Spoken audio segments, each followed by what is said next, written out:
toute la tranche des baby-boomers qui sont nés entre 45 et 54, qui, dans leur jeunesse, en fait, ont connu l'explosion de l'offre culturelle, une offre dont ils ont bénéficié et qui, arrivant au moment de la retraite, continuent de bénéficier de cette offre et ce sont souvent de bons lecteurs. Ce qui fait qu'aujourd'hui, même s'il y a quand même au moins 35% des seniors entre 65 et 75 ans qui ne lisent pas, en fait, on trouve la proportion de très gros ou de moyens lecteurs, c'est-à-dire plus de 20 livres ou entre 10 et 19 livres, qui sont plus importantes chez les seniors que dans des tranches d'âge inférieures. Donc on peut dire aujourd'hui qu'une personne âgée, elle lit plus intensément qu'une personne de 40 ans.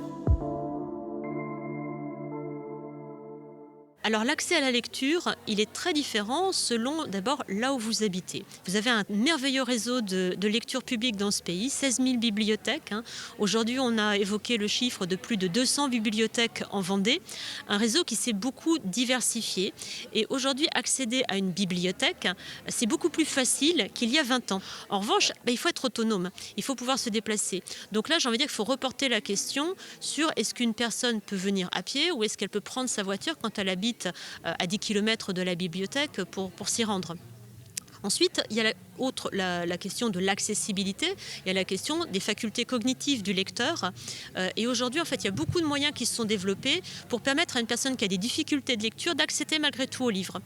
Des livres gros caractères, des livres lus, des loupes, des téléagrandisseurs. Une personne même aveugle aujourd'hui peut accéder par le braille ou d'autres dispositifs à la lecture. Et ça, c'est vraiment une grande avancée par rapport à ce qui était offert il y a 30 ans, par exemple.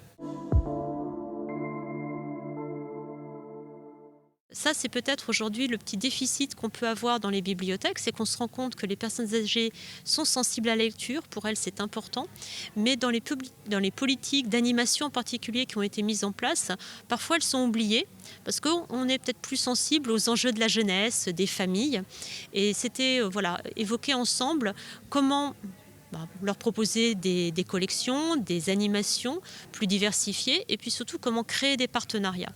Parce que moi, ce qui me frappe dans la journée, c'est que finalement, en bibliothèque, on est des spécialistes de l'animation, de la culture, du livre, mais on connaît peu ces publics. Et là, il y a besoin de se rapprocher des organismes socio-médicaux. C'est essentiel de nouer des partenariats pour pouvoir avancer auprès de ces publics et leur offrir un service comme à l'ensemble de la population.